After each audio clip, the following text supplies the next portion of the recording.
नमस्कार साथियों, आप लोगों का मोस्ट वेलकम है। आज के इस सेशन में हम लोग आज चर्चा करने वाले हैं चाइना और फिलीपींस के बारे में। एक नई कहानी निकल कर आई है जिसमें भारत भी इन्वॉल्व है, लेकिन इनडायरेक्टली रूप से।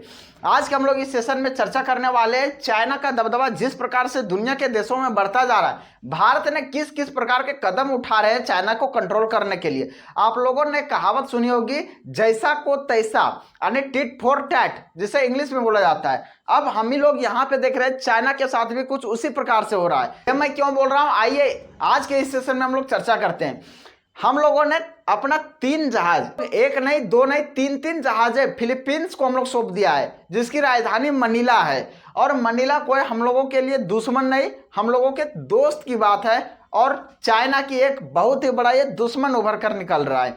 अब ये चाइना और इसके बीच में दुश्मनी क्यों है, आज के हम लोग इस सेशन में इसके बारे में भी चर्चा करेंगे। लेकिन उससे पहले हम लोग ये जान लेते हैं कि हम लोग इसको तो जहाज तो दे दिए, कौन जहाज दे दिए ये भी जान लेते हैं। मछली मारने वाला बोट तो कहीं नहीं दे दिए। देखिए, हम लोग जब फिलीपींस को जब सौंपे ही है मनीला को, तो कौन कौन सा दिए, INS Delhi, INS Kiltan, INS शक्ति, ये 3 जहाज हैं। ये तीनों जहाज को तो बाद में दे रहे हैं, लेकिन इससे पहले भी एक खेला में ट्विस्ट था। ये चाइना जो था वो पहले क्या किया था, स्पाई शिप को श्रीलंका भेज दिया था। श्रीलंका क्यों भेजा था, लेकिन श्रीलंका की इतनी औकात नहीं है को इंडिया के साथ लड़ाई कर सके, इंडिया के साथ युद्ध कर सके।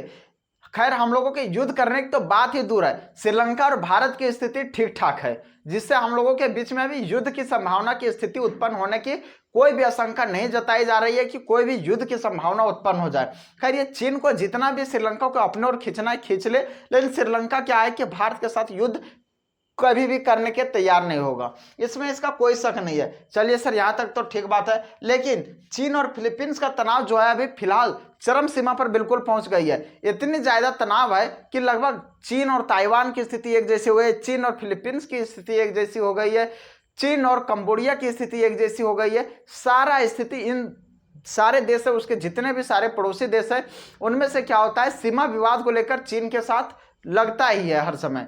देखिए, चीन के साथ जितने सारे देश है, जितने सारे देशों की सीमा लगती है, उन सारे में उनका जमीन विवाद है, यानी सीमा विवाद है। भारत ने जब इन 3 जहाजों को जब फिलीपींस को सौंप दिया है, तब क्या करेंगे, फिलीपींस की नेवी सिस्टम और इंडिया की नेवी सिस्टम मिलकर कई सारे ऐसी जानकारियां को एकत्रित करेगी जिससे चाइना को हम लोगों को काउंटर करने में आसान हो सकती है। जैसे चाइना क्या करता है, भारत के बहुत सारे खुफिया जानकारी वो अपने जासूसी जहाज के मदद से वो पता कर लेता है। उसी प्रकार से इंडिया ने भी इसका डिसाइड कर लिया कि हम भी अब भैया मानने वाले में से नहीं है, हम भी तुम्हारे यहाँ जासूसी जहाज को भेजकर फिलीपींस में भेजेंगे जासूसी जहाज, और वहां से तुम्हारे यहाँ जासूसी कर लेंगे। उनके नेवी द्वारा हम पता कर लेंगे कि तुम्हारा यहाँ क्या क्या खुफिया जानकारी है जो तुम लोगों से छुपा कर रखता है। इसके बाद से क्या हुआ, ये जो वारशिप जो इंडिया जो दिया हुआ है, इससे पहले क्या हुआ है कि ये वारशिप कौन कौन से सिंगापुर, मलेशिया, वियतनाम जैसे देशों में ये विजिट कर चुका है। इनके दक्षिण चीन सागर के कारण लगभग आधे दर्जन देशों से इसका सीमा विवाद चलते रहता है हमेशा। उसमें से अधिकतर देशों का जो सीमा विवाद है वो चाइना ही क्रिएट किया है, वो 2 देशों में से नहीं है। मान लीजिए कि इसका सीमा लगता है फिलीपींस और किससे, वियतनाम, सॉरी ताइवान से, तो ये फिलीपींस और ताइवान में नहीं है, ये फिलीपींस और चीन में है, ताइवान और चीन में है। इस प्रकार से क्या हो रहा है कि इसका सीमा विवाद हमेशा चलते आ रहा है। पिछले 20 सालों से फिलीपींस का जो सीमा विवाद है वो भी चलना शुरू हो गया है, पहले नहीं था। 20 साल से पहले फिलीपींस का कोई सीमा विवाद नहीं चलता। 1999 ईस्वी में फिलीपींस ने अमेरिका द्वारा दिया गया एक बहुत ही अहम जहाज वहां पे खड़ा कर दिया था, जिस द्वीप को लेकर अभी भी यहाँ पे क्या है कि सीमा विवाद चलते रहता है। देखिए, यह द्वीप अब द्वीप नहीं बचा हुआ है, यह जल में समा गया है, पानी इसके ऊपर आ चुकी है, लेकिन अभी भी वहां से क्या होती है कि जमीन दिखती है, बहुत ज्यादा पानी नहीं है।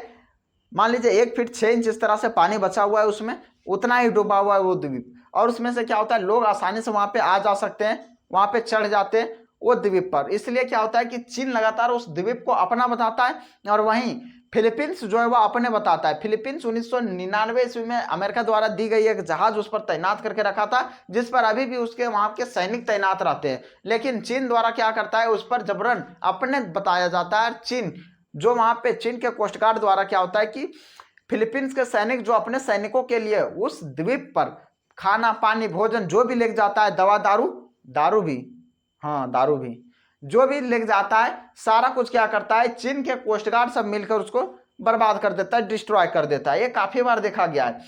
और चीन सिर्फ ये थॉमस सोल इलाके में ही अपना जहाज को या फिर अपना दबदबा बनाकर ये शांत नहीं रहता है, दक्षिण चीन सागर में ही शांत नहीं है, ये हिंद महासागर में भी अब ये अपना दबदबा बढ़ाना शुरू कर दिया है। अब ये हिंद महासागर में अपना दबदबा किस प्रकार से बढ़ा रहा है, अब ये हिंद महासागर में अपना दबदबा किस प्रकार से बढ़ा रहा है, श्रीलंका को अपने कर्ज के चंगुल के जाल में फंसाकर बहुत सारा वहां पे बंदरगाह भी बनवा लिया है, जिसके वजह से क्या होता है कि वहां पे इसको रुकना आना जाना बहुत ही आसान हो गया, सुगम हो गया, जिससे हिंद महासागर की ये देखरेख बहुत ही आसानी पूर्वक से कर सकता है, पहला बात। दूसरा, मालदीव को भी घेर रहा है, वहां से भी ये कर सकता है। तीसरा, पाकिस्तान के खैर चाबहार बंदर है, ये काफी दूर पड़ जाता है, यहां से इसको थोड़ा सा समस्या होता है, लेकिन ये जो दो जगह है इसके लिए बहुत ही इंपॉर्टेंट होते जा रहा है। और भारत भी इसके अलावा शांत नहीं है, भारत इसके पड़ोसी देशों में, इसके दुश्मन देशों में भारत क्या है, हथियार पहुंचाने का काम कर रहा है।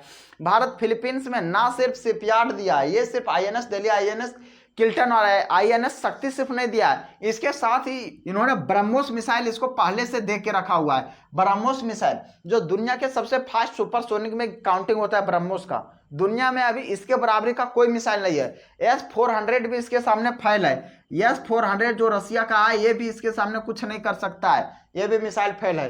एक बार पाकिस्तान में घुसा था, पाकिस्तान वालों की नींद तो छोड़ो, वो सबके सांस उड़ गया था, इतना खतरनाक मिसाइल है।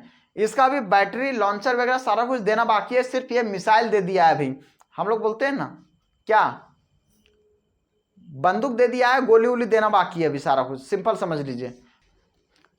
भारत चीन के दुश्मनों को ना सिर्फ युद्धपोत दे रहा है, इसके साथ साथ उसको मिसाइल भी दे रहा है। परमाणु बम वगैरह शेयर नहीं किया जा सकता है, दुनिया के कुछ नियम कानून है, जिससे दुनिया में कुल अभी तक 8 ही देशों के पास परमाणु हथियार मौजूद है, लेकिन इसको साझा नहीं किया जा सकता। बाकी अन्य सामग्री जैसे मिसाइल हो गया और भी युद्धपोत वगैरह, भारत क्या हो रहा है, चाइना के दुश्मनों को जमकर बांट रहा है, उधारों दे रहा है, जाओ तुम ले लो, इसको किस्त पर चुकाते रह जाना। खैर, आप लोगों को ये जानकारी कैसी लगी अपनी राय कमेंट में जरूर लिखना।